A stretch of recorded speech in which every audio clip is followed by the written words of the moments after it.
지금부터 2025 헌나 1호 국회와 대통령 간의 권한쟁의 사건 변론을 시작합니다. 변론 종결 이후에 피청구인 측이 재개 신청서 새로운 주장을 담은 참고 서면을 제출하였고, 재판부는 피청구인 측의 주장을 변론에 현출하고 추가로 제출된 증거에 대한 증거 조사를 거칠 필요가 있다고 판단하여 변론을 재개하게 되었습니다.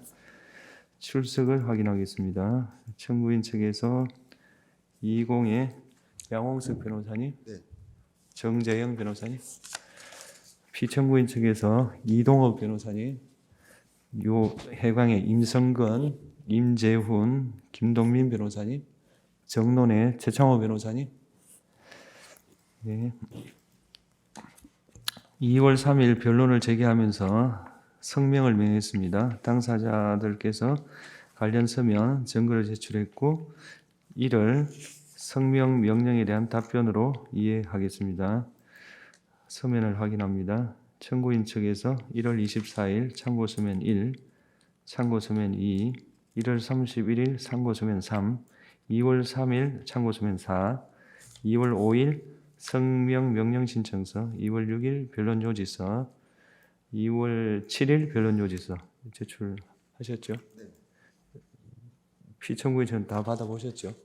네, 예. 청구인은 2월 5일 성명 명령을 신청했는데, 이에 대해서 피청구인 측에서는 준비 서면을 통해서 답변하신 거죠? 네, 그렇습니다. 예, 그렇게 다 진술하신 걸로 하겠습니다. 다음에 피청구인 측을 보겠습니다. 피청구인 측은 1월 24일 참고서면, 1월 24일 변론 재개 신청서, 1월 31일 변론 재개 신청서, 2월 1일 참고서면, 2월 7일 정계선 재판관에 대한 회피 촉구 신청서 및 준비서면 제출하셨죠? 네. 청구인 측은 다 받아보셨죠? 회피 촉구 신청서 그거 빼고 받아보셨죠? 예, 받아봤습니다. 이걸로 진술한 것으로 하겠습니다. 네. 네, 이걸 증거를 보겠습니다. 청구인 측 1월 24일 날 갑제 20호증부터 27호증까지, 2월 9일 날 28호증 1, 2, 29 제출하셨죠? 네네. 피청구인 측은 이 번호가 조금 달라서 제가 정리를 하겠습니다. 예. 기존에 21까지 나와 있습니다. 네. 그래서 22, 23, 24, 30 이렇게 쭉 해서 34까지 저희들이 정리를 하겠습니다. 네. 네. 상대방이 제출한 증거에 대한 의견 있으신가요? 저희는 뭐 다 동의하겠습니다만은 다만 그 중에 그 최창호 변호사님 칼럼이 있던데요. 네. 그거는 뭐 주장으로 하셔야 될 게 아닌가라는 생각이 그 들어서. 정도로 이해하시면 되죠. 네네네. 저희는 다 동의하겠습니다. 의견 어떻습니까? 상대방 증거에 대한. 네, 다 동의하겠습니다. 예. 증거 신청에 대해서 보겠습니다. 피청구인은 2월 7일 날 박찬대 의원을 증인으로 신청하셨고, 청구인 증 기각해달라는 취지고요. 피청구인이 신청한 증인의 입장은 이미 제출된 증거를 통해서 나타난 것으로 보이고, 증인 신문이 더 필요한 것으로 판단되지 않는다는 것이 재판부 의견입니다. 피청구인의 증인 신청은 받아들이지 않겠습니다. 그 다음에 이거 외에 주장하실 게 있으면 변론 기회를 드리겠습니다. 먼저 청구인 측 15분 네. 하십시오.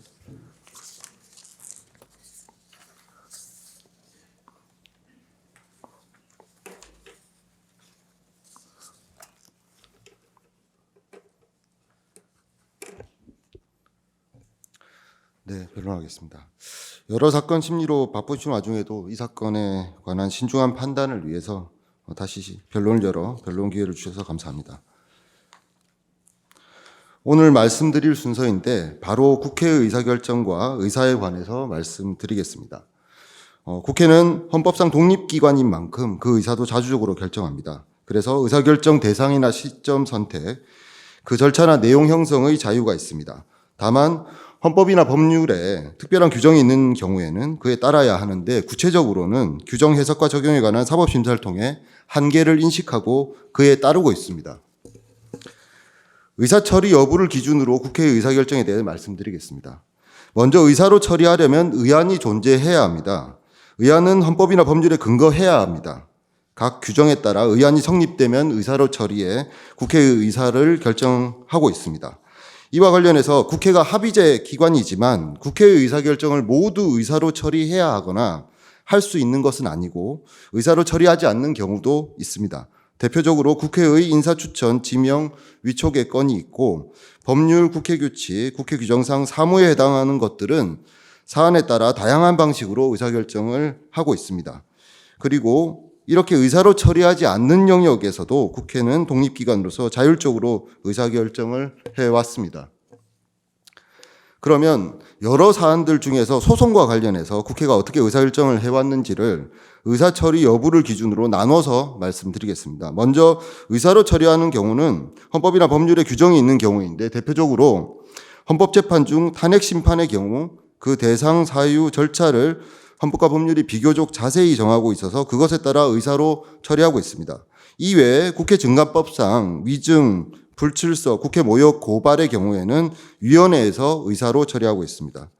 다음으로 소송 중 권한쟁의 심판과 관련해서 국회에 대한 청구가 있는 경우, 그리고 각종 민사, 행정 소송과 관련해서 제소하거나 응소하는 경우, 그리고 형사 고발 등의 경우는 의사로 처리할 근거가 없어서 국회의장의 국회대표권, 사무감독권에 따라 처리해 왔고 이 사건 권한쟁의 심판 청구도 마찬가지였습니다. 권한쟁의 심판 청구와 관련해서 심판과 관련해서 국회 의사결정에 대해 좀 더 자세히 말씀드리겠습니다. 먼저 전례를 보자면 국회가 청구하거나 참가한 사례는 없습니다. 국회에 대한 청구는 5건 정도 있었는데 국회에 대한 청구가 있는 경우에 응소 여부, 응소 시점, 응소 시 대응 방향, 그리고 구체적인 소송상 공격 방어 방법에 관하여 본회의 의결 없이 의장의 대표권, 사무감독권에 따라 처리해 왔습니다. 이 사건 청구와 관련해서 본회의 의결 없이 청구하게 된 배경을 말씀드리겠습니다. 첫째, 권한쟁의 심판 청구 여부, 청구 시점, 청구 내용을 의사로 처리할 헌법이나 법률상 근거가 없기 때문에 의안이 성립할 수 없습니다. 작년 10월 권한쟁의 심판 청구안이 제출된 일이 있었습니다. 그때도 같은 이유로 국회의사과에서 반려했었습니다. 그리고 명확한 근거가 없다 보니까 의사로 처리한다고 하더라도 어떤 절차를 거쳐야 하는지 혼선이 있을 수밖에 없고 이로 인한 논란이나 지연은 피하기 어려웠습니다. 결국 이 부분은 규정이 신설되거나 헌법재판소가 명확한 기준을 제시해 주시기 전까지는 의사로 처리하기 어렵다라고 판단했습니다. 둘째, 헌법재판관 선출한 의결로 국회의사는 대내외적으로 확정 공표되었습니다. 이 의사에는 헌법재판관 선출 후 대통령 또는 권한대행이 임명해도 그만, 안 해도 그만이라는 것이 아니라 형식적 임명 절차를 이행하면 되는 것이기 때문에 대통령 측의 임명까지 요구하는 의사도 당연히 포함되어 있습니다. 그런데 국회가 의사로 결정한 국회의사를 피청구인이 선별 임명, 임명 보류로 침해한 상황에서 국회의 대표인 국회의장으로서는 그 후속 절차를 진행할 권한과 책임이 있다고 본 것입니다. 셋째, 국회가 헌법재판의 당사자가 되는 경우는 헌법심판, 권한쟁의 심판 2가지뿐입니다. 그런데 탄핵심판의 경우에는 아까 말씀드린 것과 같이 헌법과 법률에 비교적 상세한 규정을 두고 있어서 문제가 없습니다만은 권한쟁의 심판에 관련해서는 별다른 규정이 없습니다. 규정의 공백 상태인데 이런 입법의 불비 영역이라고 해도 국회가 헌법상 당사자로서 청구하는 것은 가능해야 하고 이런 규정의 공백 영역에서야말로 국회의 자율적 의사결정이 빛을 발하는 것이라 판단한 것입니다. 네 번째로 이미 국회가 권한쟁의 심판 청구의 피청구인으로서 여러 차례 본회의 의결 없이 소송 행위를 했음에도 헌법재판소도 적법하다는 전제에서 판단을 해왔습니다. 그래서 국회의 청구와 국회에 대한 청구를 달리 취급한다는 명문의 규정이 없는데 청구만 본회의 의결을 거쳐야 한다고 볼 수는 없었습니다.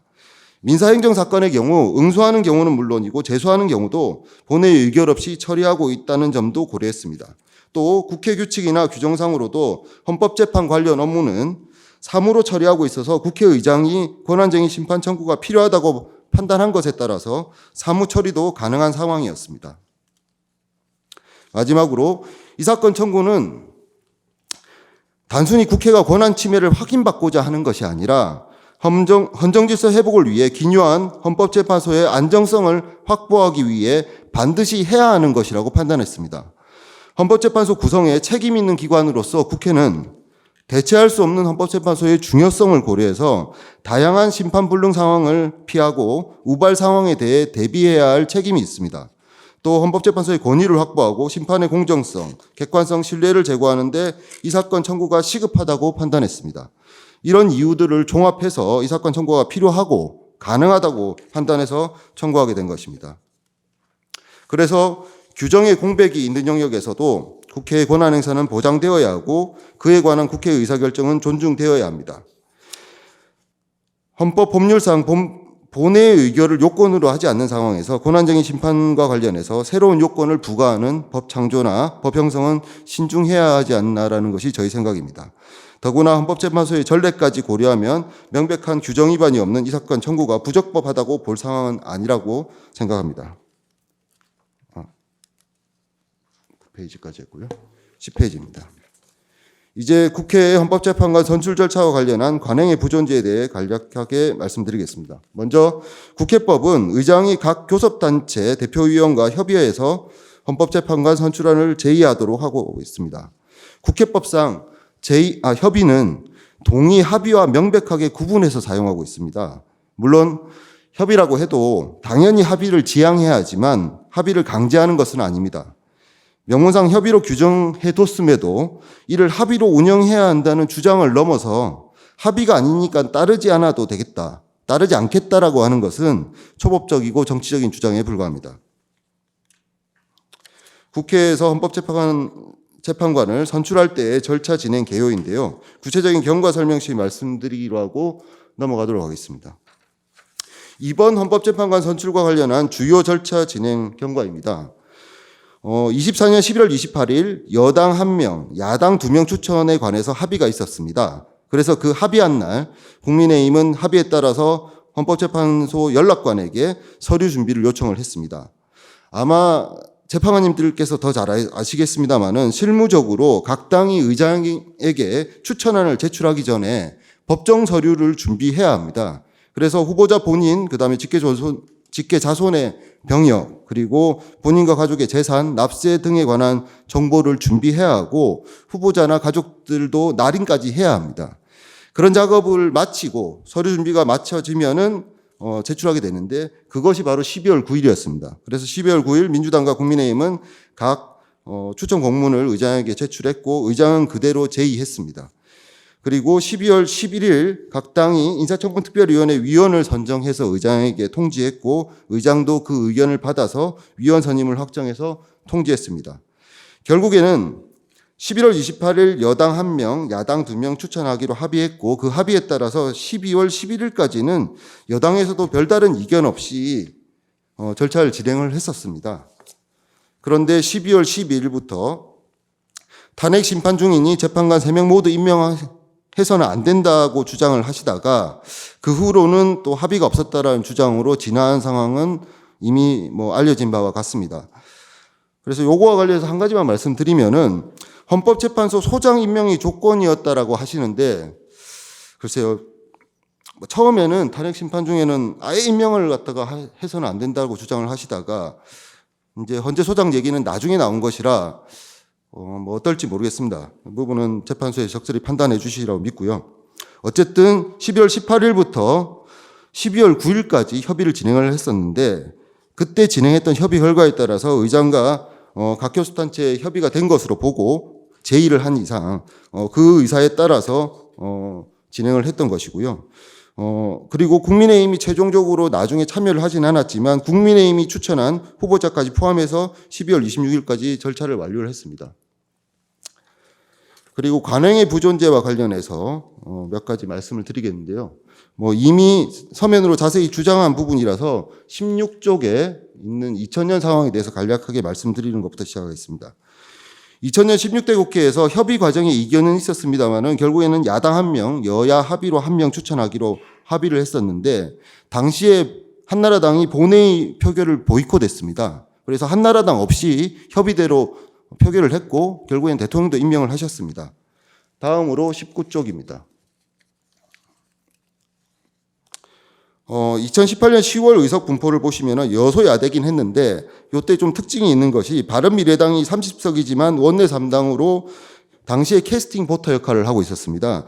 그래서 뭐 여러 가지 얘기가 많았습니다만은 결국에는 원내 의석 1, 2, 3당이 각 한 명씩 추천하는 방식으로 협의가 있었습니다. 이것이 바로 이번 재판관 선출 바로 이전인 2018년 상황입니다.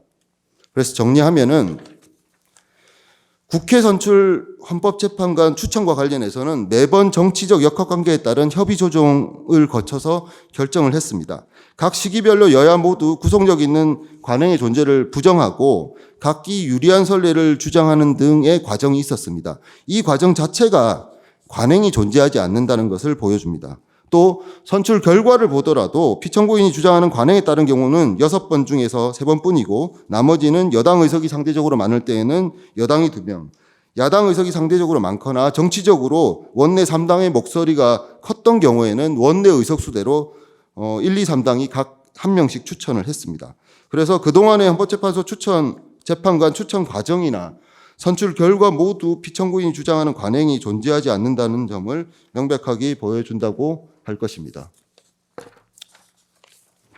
결론을 말씀드리겠습니다. 헌정질서 회복에 대한 저항이 심각한 수준입니다. 선동이 소동에서 그치지 않고 난동으로 폭동으로 점증하는 경향을 보이고 있습니다. 헌법재판소에 대한 전례 없는 공격이 점점 커지고 있습니다. 그런 공격들 중에서 상당수는 헌법재판소의 심판기능 정지를 목적으로 하는 것이어서 구체적인 대책 마련이 필요하다고 생각합니다. 유력 정치인들이 헌법재판소의 권위를 훼손하는 발언도 하고 있는데 도를 넘고 있습니다.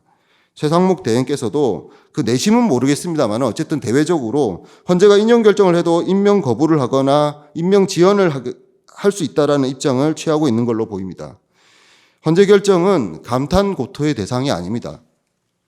이것이 법치고 헌정질서인데 헌법재판소 결정을 어쩌면은 힘으로 밀면은 꺾을 수 있는 듯한 언사를 정부 여당에서 중책을 맡고 계신 분들이 대놓고 하는 것이 바로 현재 우리가 처한 현실을 그대로 보여준다고 생각합니다. 그래서 불복 가능성을 차단하는 결정이 필요합니다. 국회 선출 헌법재판관에 대해 대통령 측이 심사하거나 임명을 거부하는 것은 위헌이고 더구나 존재하지도 않는 여야 합의 관행에 따라서 여야 합의를 확인하겠다면서도 여당이나 국회에는 공식적으로 확인조차 하지 않은 채 장막 뒤에서 확인되지 않은 방법으로 확인되지 않은 사실에 기초해서 국가 중대사를 결정하겠다는 것 자체가 대통령의 임명을 외주화하는 것과 같다고 생각합니다. 정치로 법치를 압도하려는 반헌법적 시도가 아닌가라는 생각이 듭니다. 이 모든 과정이 국회의 권한을 침해하는 것이고 바로 그래서 국회가 원하는 것은 이 침해가 종결되고 반복되지 않도록 적절히 차단하는 것입니다. 지난주까지는 헌재 결정이 무력화될 수 있는 상황까지는 상상도 못했습니다. 그런데 이제는 설마나 어쩌면이 아니라 정말 그런 점에 대해서까지 고민을 해야 되는 상황이 아닐까라는 생각이 듭니다. 재판관님들께서 지혜와 해안으로 이 상황을 타개할 수 있는 결정을 해주시기를 기대하겠습니다. 이상입니다. 감사합니다.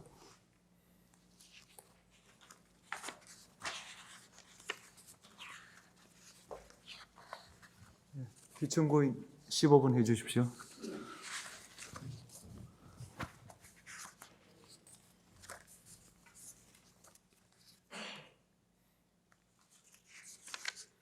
존경하는 문형배 헌법재판소장 권한대행님과 재판관님들, 먼저 이 사건에 관하여 충실한 심리를 위해 변론을 재개하여 다시 변론 기회를 주셔서 감사드립니다.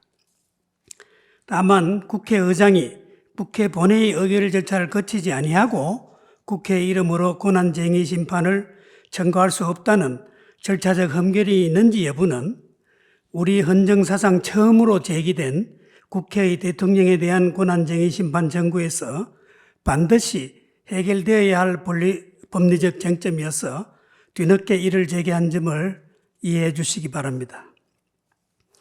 청구인은 국회의장이 국회의 대표자이므로 국회 본회의 의결 절차 없이 국회 이름으로 권한쟁의 심판을 청구할 수 있다고 주장합니다. 그러나 국회는 대의민주주의 원칙에 따라 국민의 다양성을 반영하는 합의체 결정기관이므로 국회의 대외적 권한은 국회 내 의결을 통하여 행사되어야 합니다. 헌법과 국회법의 규정에 따르면 국회의장은 국회의 의사를 정리할 권한이 있을 뿐 직무 권한을 넘어 본회의 의결을 거치지 않고 국회의원들의 의사를 대표하거나 대체할 수는 없습니다. 국회는 헌법 41조에 따라 선출된 국회의원으로 구성됩니다. 이러한 점에서 국회는 국민 대표성이 가장 강한 기관이자 민주주의에서 핵심적인 대의기관입니다. 헌법 49조는 국회는 헌법과 법률에 특별한 규정이 없으면 재적의원 과반수의 출석과 출석의원 과반수의 찬성으로 의결한다고 규정하고 있습니다.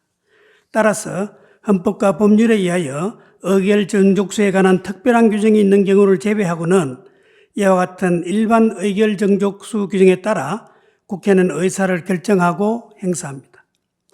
대의민주주의에 따라 국민의 전체의 대의가 이루어지기 위해서는 모든 국회의원이 국회의 의사 형성 및 결정에 참여할 기회가 필요합니다. 이는 국민의 다양성을 국회의 의사결정에 반영하기 위한 당연한 귀결입니다. 결국 국회의 권한은 국회 내 의결을 통해서 외부기관과의 관계에서 행사되는 것입니다. 국회의 결정은 선출된 의원 전체로 구성되고 의원 모두가 참여하는 본회의에서 결정되어야 하고 권한쟁의 심판 청구는 헌법 법률에 특별한 규정이 없으므로 헌법 49조의 일반 의결 정족수에 따라 그 의사가 결정되어야 합니다. 권한쟁의 심판 청구는 합의체인 국회에서 다수결을 통해서만 가능하므로 침해된 권한을 회복하려는 소수당의 시도는 다수결에 의해 좌절될 수 있어서 제3자 소송 담당이 필요하다는 헌법학자들의 견해도 많습니다. 이는 헌법이나 법률의 규정이 없다 하더라도 권한쟁의 심판 청구는 국회에서 일반 의결 정족수에 따른 의결이 필요하다는 전제 아래 제3자 소송 담당이 필요하다는 주장입니다. 다음으로 국회의장과의 지위와 권한에 대해서 보겠습니다. 국회법 10조 11조에 따르면 의장은 국회를 대표하고 의사를 정리하며 질서를 유지하고 사무를 감독하며 위원회에서 발언할 수 있습니다. 그 밖에도 정기국회 집회, 권고권 등 여러 가지 권한이 있습니다. 그러나 국회의장에 이런 권한이 있다 하더라도 합의제 헌법기관인 국회의 의사를 단독 또는 직권으로 표시할 권한은 없습니다. 국회의 의사는 국회의원 전체를 구성원으로 하는 본회의를 통해 결정되는 것이지 국회의장이 이를 거치지 않은 채 국회의원들의 의사를 대표하거나 대체할 수는 없기 때문입니다. 정부인도 이 사건 심판 청구가 국회 본회의 의결 없이 국회의장 직권으로 국회의 이름으로 제기된 것은 인정하고 있습니다. 그러나 헌법과 국회법에서 국회의장에게 그러한 권한을 부여하고 있지 않으므로 국회의 권한이 침해되었다는 이유로 국회의 이름으로 권한쟁의 심판을 청구하기 위해서는 국회 내 의결을 반드시 거쳐야 합니다. 헌법재판소 98헌나 1결정에서 국회가 침해된 권한을 회복하기 위해서는 국회의 의결을 거쳐서 할 수 있다라고 한 판시는 이 사건 쟁점에 대해서 큰 의의가 있는 것이라고 하겠습니다. 결국 국회의장이 국회 본회의 의결 절차를 거치지 않은 채 국회 이름으로 제기한 이 사건 권한쟁의 심판 청구는 그 자체로 헌법 41조 1항 49조를 위반한 것이고 국회의원의 헌법상 권리인 심의표결권을 침해하여 위법하다고 할 것입니다. 정부인은 국회가 재판관 후보자를 선출한 것은 권한쟁의 심판 청구권까지 국회의장에게 유보한 것이라는 취지로 주장합니다. 그러나 국회가 본회의에서 재판관 후보 3명을 선출한 것은 헌법 111조 3항에 따른 절차를 이행한 것일 뿐이고 피청구인이 후보자를 임명하지 않을 경우 권한쟁의 심판 청구를 할 수 있다는 의사까지 결의한 것으로 볼 수는 없습니다. 따라서 이 사건 권한 심판 청구를 정부인 주장과 같이 재판관 선출 절차의 후속 절차에 불과한 것으로 평가할 수는 없습니다. 정부인은 입법의 미비로 헌법이나 국회법에 특별 규정이 없으므로 국회의장이 직권으로 권한쟁의 심판을 청구할 수 있다고 주장합니다. 그러나 이는 입법의 미비가 아닙니다. 국회의 의사는 어디까지나 헌법이나 법률에 특별한 규정이 없는 이상 죄적 과반수 출석과 출석 과반수 찬성으로 한다고 헌법 49조 국회법 109조에서 규정하고 있으므로 국회의 의사를 국회의장이 단독 내지 직권으로 할 수 없는 것은 너무도 분명합니다. 정부인의 주장에 따르면 권리 침해를 당한 자는 국회의장이 아니라 국회입니다. 그런데 헌법재판소는 명시적으로 제3자 소송 담당을 인정하지 않으므로 국회의장이 국회를 대신해서 제3자 소송 담당으로 권한쟁의 심판을 청구할 수도 없습니다. 정부인은 국회의장이 국회를 대표해서 각종 소속의 소극적 당사자로서 응소하는 경우에 국회 본회의 의결을 거치지 않았으나 헌재가 본회의 의결을 요구한 바가 없었으므로 국회가 적극적 당사자로서 권한쟁의 심판 청구를 하는 경우에도 국회 본회의 의결이 필요 없다는 취지로 주장하고 있습니다.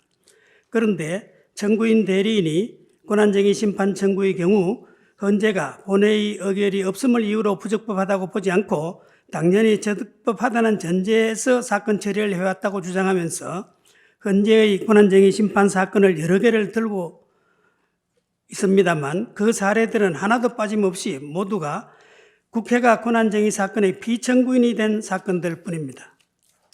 헌재법 40조 1항은 헌재의 심판 절차에는 성질에 반하지 않는 한 민사소송에 관한 법령을 준용한다고 규정하고 있고 민소법 64조는 법인의 대표자 또는 52조의 대표자 등에게는 법정 대리인에 관한 규정을 준용한다고 규정하고 법정 대리인의 소송 행위에 관한 특별 규정인 민소법 56조는 상대방의 소제기에 대해서 소송 행위를 하는 경우, 즉 소극적 당사자인 경우에는 특별한 수건이 필요 없다고 규정하고 있습니다.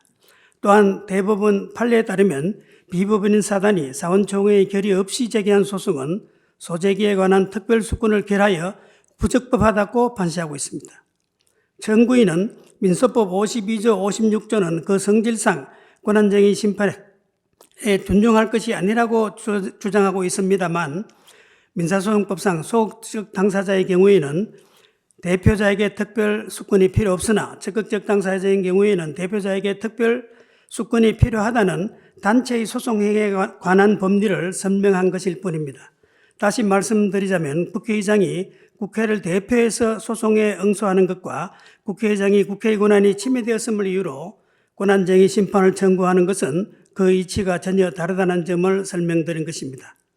이러한 법률 규정 및 대법원 판례에 비추어 보더라도 국회가 권한쟁의 심판 등 헌법소송의 소극적 당사자, 즉 피청구인이 되는 경우에는 그 대표자인 국회의장이 국회의 본회의 의결 없이도 국회 이름으로 소송 행위를 할 수 있지만 국회가 그 권한이 침해되었다는 이유로 적극적 당사자로서 국회 이름으로 권한쟁의 심판을 하는 경우에는 청구를 하는 경우에는 그 대표자인 국회의장이 직권으로 할 수는 없고 당연히 합의제 국가기관이자 그 어느 헌법기관보다도 단체성이 강한 국회의 의사원칙에 따른 의결이 있어야 됩니다.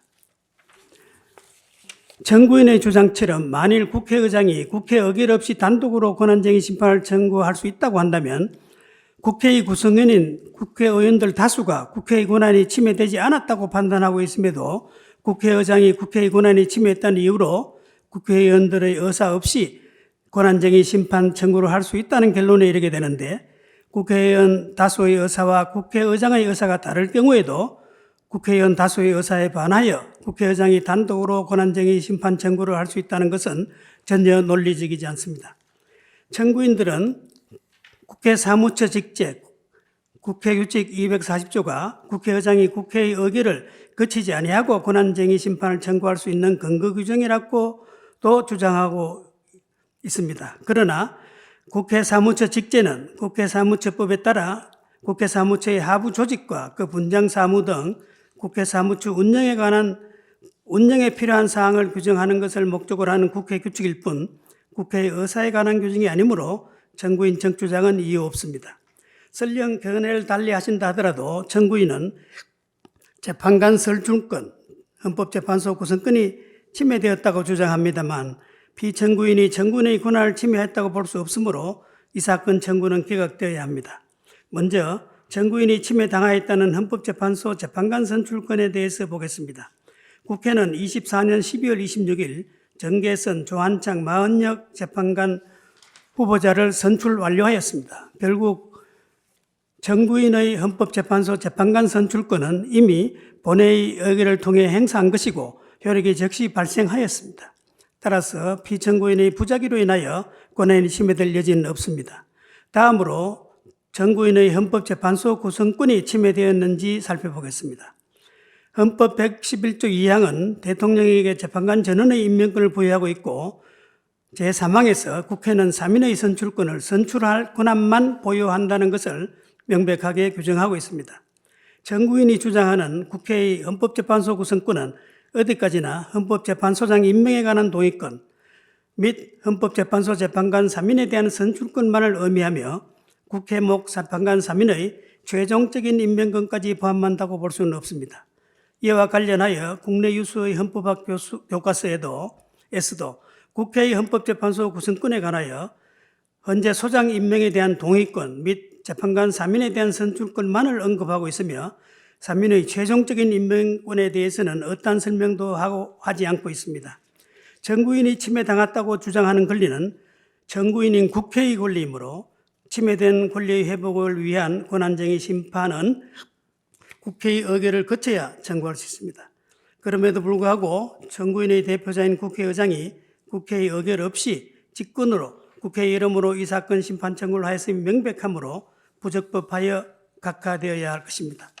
설령 견해를 달리하신다 하더라도 비청구인이 정구인의 헌재 재판관 선출권과 헌법재판소 구성권을 침해한 사실이 없으므로 정구인의 이 사건 심판 청구를 기각해 주시기 바랍니다.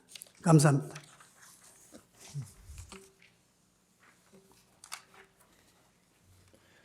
청구인 대리인에게 질문을 하겠습니다. 2월 6일자 변론 요지서 말미에 다만 재판부께서 본회의 의결이 필요하다고 판단하신다면 이 사건 권한쟁의 심판 청구의 험결을 보완할 수 있는 기회를 주셨으면 합니다. 이렇게 하셨습니다. 네네. 그 의미가 무엇입니까? 만약에 재판부께서 그 본회의 의결이 필요하다고 하신다고 하면은 국회에서는 본회의 의결을 할 수 있는 지금 준비를 하겠다라는 말씀을 드리는 겁니다. 본회의 의결에 어느 정도 시간이 걸릴 것이라고 예상합니까? 그건 사실은 이제 협의를 좀 해야 될 문제라서 사실은 조금 그 기간을 딱 말씀드리긴 어려운데요. 지금 현재 바로 그냥 이견 없이 된다고 해도 한 2주 이상은 걸리지 않을까 싶습니다. 예. 낼 의향이 있다면 내십시오. 이상으로 변론을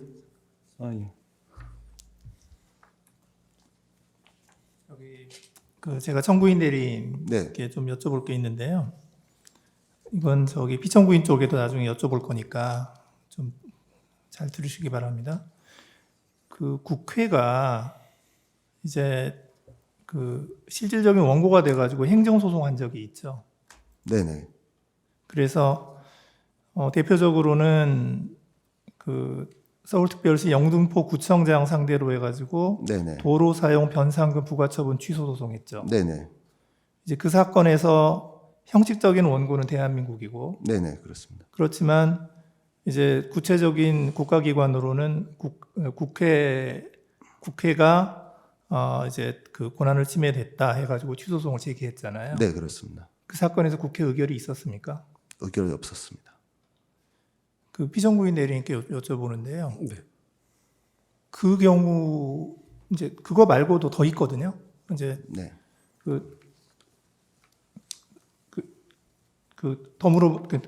더 사례를 좀 말씀을 드리면 그 한강사업 본부장을 상대로 해서 하천 점용료 부과처분 취소 소송한 적도 있죠. 네. 네, 그때는 결의 있었습니까? 없었습니다. 그 사건들 그 사건 번호하고 네. 판결문을 좀 참고 자료로 내주시고요. 아, 네. 알겠습니다. 예, 피청구인 대리인께 여쭤보는데 네. 그 경우도 지금 국회가 실질적으로 원고가 돼가지고 그 국회의 권한이 국회의 권리가 침해되었다라고 해서 행정소송을 제기했는데 그 사안에서 결의 없이 그냥 그 판결까지 다 진행이 됐거든요. 네. 이제 그 사안하고 지금 이 권한쟁의 그 청구하고는 뭐가 다른가요? 같은 거 아닌가요? 제 말은 그거는 아마 지금 말씀하신 그 사건의 경우에는 국회의 권리가 침해돼 가지고 민사소송 또는 행정소송을 제기한 것이고, 이것은 좀 권한이 침해됐다는 이유로 그 다른 권한이 아니라 국회의 권한이 침해됐다는 이유로 권한쟁의 신청을 한 거기 때문에 다른 건가요? 성질이 완전히 다르다고 봅니다. 권리와 권한이 완전히 다르다고 봅니다. 어떻게 그러니까 다르죠? 예를 든다면은 약간 국회의 어떤 뭐 율성을 깨가지고 국회가 국회 이름을 민사소송을 제기한 적시 당사자가 됐다 하는 건 권리가 침해된 것이기 때문에 그냥 의결 없이 국회의 사무로서 바로 국회의장이 국회를 대표해서 할 수 있지만, 지금 이 사건의 경우에는 국회의 권한이 침해됐다고 헌법상에 지금 있는 권한쟁의 심판을 청구한 것입니다. 그래서 이 국회의 권한이라는 것은 국회의 의원들이 다수로 의결된 국회의 본회의에서 의결되지 않으면 다르다. 그래서 아까 말씀드린 것처럼 이 국회의 어떤 민사상의 권리 또는 행정법상의 권리하고 이 사건 헌법상의 권한이 침해된 거하고는 완전히 성격이 다른 것이다. 그래서 모든 적극적 다수의 경우에 당연히 국회가 본회의에 의결을 거친다고 저는 주장하지 않습니다. 지금 재판관이 말씀하신 것처럼 그런 행정소송의 당사자라든지 또 민사소송의 적극적 당사자에 대해 가지고 하는 경우에는 그건 국회의 그냥 사무이기 때문에 국회의장이 국회를 대표해서 청구를 할 수 있습니다만, 이것은 그러한 권리 침해가 아니라 국회의 권한, 그러니까 국회라는 것은 국회의원 전원이 합의체로 구성된 합의제 기관인데 그 권한이 침해됐다는 것이기 때문에 국회의장이 국회의원들의 의사를 묻지 않고 국회의 권한을 국회를 대표해서 청구할 수 있다는 생각하지 않습니다. 그래서 본질적으로 말씀드리면 권리와 권한의 차이라고 좀 말씀드릴 수 있습니다. 한 가지만 더 말씀드리면, 지금 예를 드신 그 두 판례의 당사자 표시가 국회로 되어 있는지, 국가로 되어 있죠. 그러니까 국가로 된 경우하고 국가기관으로 해서 국회하고는 그 차이가 있지 않느냐. 그것은 구별해서 판단해야 되지 않느냐, 이런 생각입니다. 아니 실질적 당사자가 국회라 하더라도 그 사건의 당사자 표시가 국가라든지 뭐 다른 걸로 표시되어 있는 경우에 이 권한쟁의에서 국회 명의로 국회의장이 청구하는 거하고는 차이가 있지 않을까. 아니요, 뭐 하여튼 그렇게 주장을 하시니까 예. 그게 이제 뭐 국회의 권리, 결국 보니까 이제 재산권이더라고요. 이게 도로 그러니까 사용 네, 변상금 그렇습니다. 부과처분 취소, 하천 점용료 부과처분 취소. 그러니까 국회의 재산권이 침해됐다는 건데, 국회의 재산권이 침해됐다는 거하고 국회의 헌법재판소 구성권이 침해됐다는 거하고 똑같은 원고의 입장에서 하는 거라서, 하여튼 그 주장의 취지는 알겠습니다. 네, 좀 혹시 필요하시면 서면으로 좀 네, 민사상과 전해주시고요. 행정법상의 최창호 변호사님 권리와 뭐 하실 말씀 있나 보다. 권한이 다르다는 것입니다. 마이크 좀 드리시죠.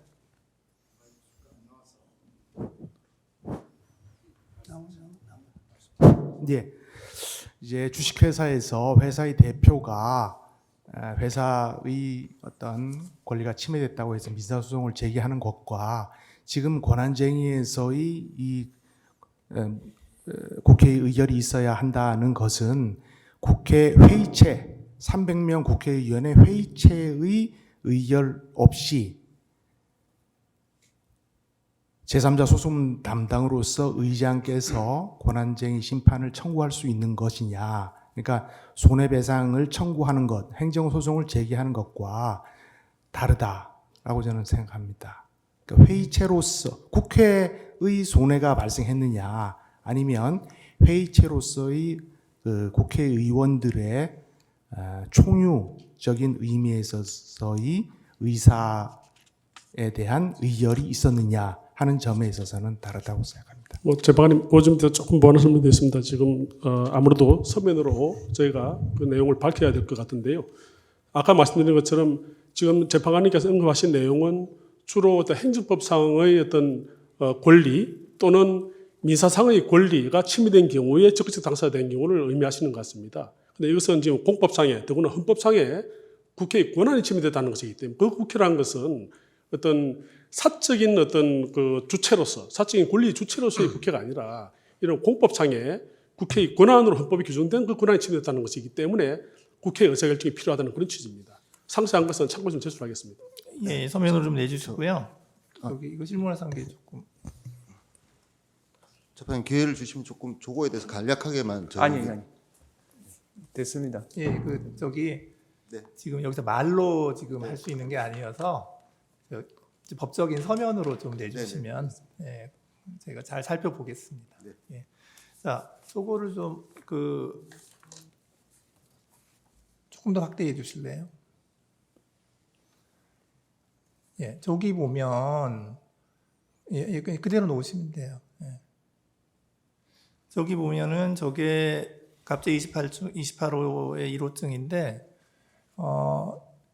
헌법재판소 재판관 마은혁 정계선 조한창 선출에 관한 인사청문 특별위원회 위원 선임의 건 이래가지고 더불어민주당 대표의원이 이제 직인을 찍어서 이제 그 더불어민주당 의원들 중에서 인사청문 위원을 추천하는 공문이에요.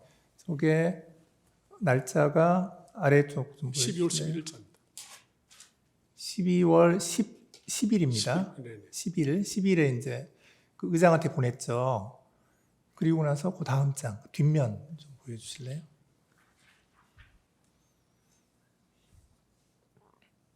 예, 이번에는 이제 위부터 좀 보여주세요. 국민의힘에서 보낸 대외 공문인데요. 거기에서도 역시 마은혁, 정계선, 조한창 이래서 인사청문 위원을 그 위원장도 추천했고 간사도 추천했고 위원도 추천을 했는데 요구한 날짜가 12월 11일. 12월 11일 그 다음 날이네요.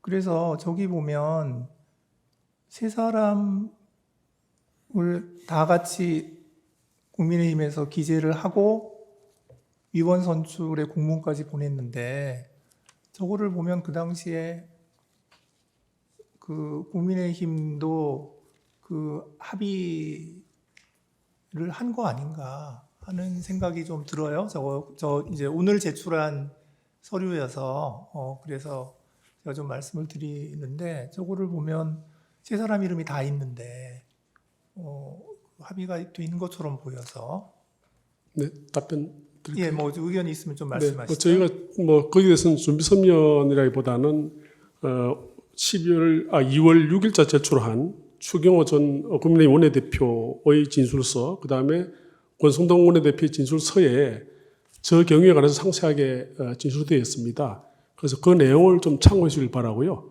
아마 다만 저 부분은 저희들 그 기존에 했던 답변서 내용과 거의 일치합니다. 그래서 12월 7일에 추경호 전 원내대표가 사의를 표명하고 그 이후에 권성동 원내대표가 12월 12일에 선출이 됐는데 그 사이에 원내 행정국에서 행정적으로 이루어진 것 같고 그것이 물론 뭐 행정 직원이 마음대로 했다고 생각하지 않습니다만 그 경위에 관해 가지고 2월 6일에 제출한 그 추경호 전 원내대표, 권성동 원내대표의 정인 진술서의 내용을 상세하게 재판부에서 살펴주시길 바랍니다. 예, 잠깐만요. 제가 한 가지 더 있는데 서류가 지금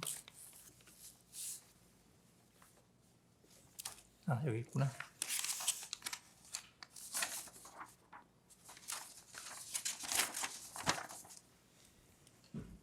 아까 그건 주세요. 자, 주시고.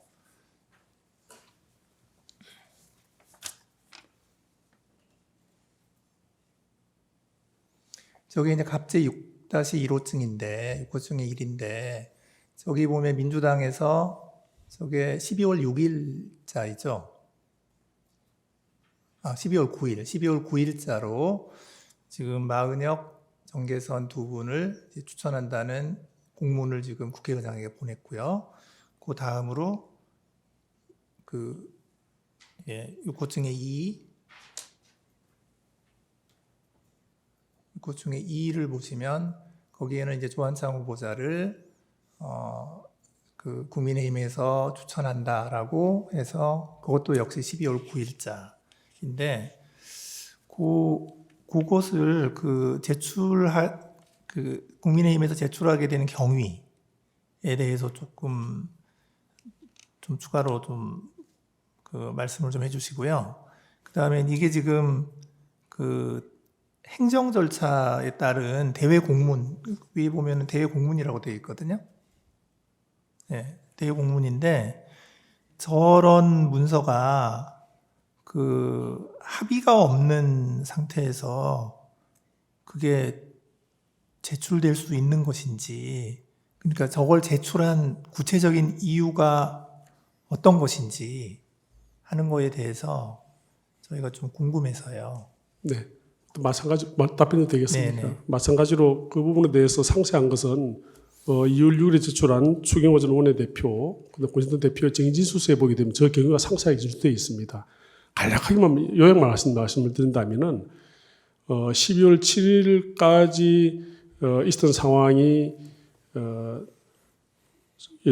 추경호 전 원내대표와 더불어민주당 박찬대 원내대표 사이에 이 처음에 헌법재판관 1인 할 것이냐, 1대1로 할 것이냐, 또는 1대1 그리고 합의를 할 것이냐 가지고 논의를 하다가 1대1 하면은 문제가 없는데 나머지 한 분에 대해서는 9분이 다 이제 헌재가 완전체로 되기 때문에 헌법재판소장을 어느 분으로 할 것이냐에 관해 가지고 논의를 하시던 것 같습니다. 그래서 전현직 재판관님 중에 이렇게 논의가 됐던 것 같고 그 과정에서 12월 7일 날 아까 말씀드린 대통령에 대한 탄핵 소추가 한번 무산된 이후에 추경호 원내대표가 사임을 하시고 그 이후에 12월 12일에 권신동 원내대표가 새로 선출됐는데 지금 말씀드린 12월 9일자와 12월 10일자 보면 그 사이에 공백해 있었던 상황 같습니다. 그래서 이 새로 권신동 원내대표가 취임하신 이후에 국회의장을 방문하고 박찬대 더불어민주당 원내대표와 만나가지고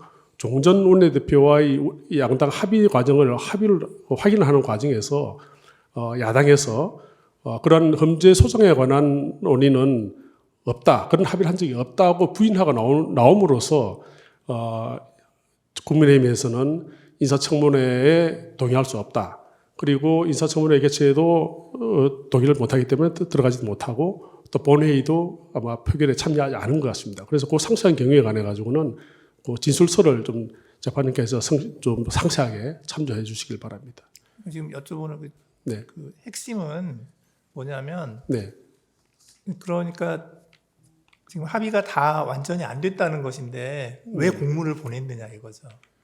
저게 아까 제가 말씀드렸지만 그 내용 자체에 보게 되면 그 원내대표의 공백기 사이에 그와 같은 적어도 한 분과 한 분은 이견이 없던 것 같고 나머지 한 분은 적어도 헌법재판소장의 임명 동의에 관한 야당의 협조, 야당의 그 동의를 야당에서 합의를 했었는데 그 부분에 가지고 그렇게 됐으니까 이제 1대2로 이렇게 된 상황에서 공문을 보냈는데 야당에서 그 부분을 완전히 부인을 하고 나온 상황이고 또 실제로 12월 14일 날 대통령에 대한 탄핵소추가 의결됨으로써 대통령이 직무 정지가 된 상황입니다. 그래서 권한대행이 헌법재판소장을 임명할 수 있느냐에 대한 논란이 된 것 같습니다. 그래서 적어도 그 전 원내대표와 추경호 전 원내대표와 그 박찬대 더불어민주당 대표 사이의 그 논의 과정도 사실상 이행하기 어려울 뿐더러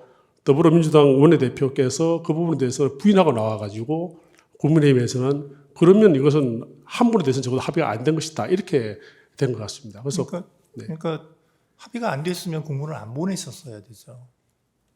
그것은 아마 실무적으로 아까 말씀드린 그 원내대표의 공백기 사이에 그 적어도 야당에서 그걸 또 동의를 해주는 전제로 보냈는데 지금 야당에서 그것을 부인하고 나와가지고 저희는 그 부분은 합의가 안 된 것이다 또는 합의가 무효화된 것이다 또는 야당이 그 조건을 위반한 것이다 이렇게 지금 주장하고 있는 것 같습니다. 네, 알겠습니다. 네, 이상입니다. 예, 이상으로 이 사건 변론을 종결하겠습니다. 당연한 이야기지만 선고 시기는 재판부 평의에서 정해지면 당사자에게 통지하겠습니다. 이상입니다.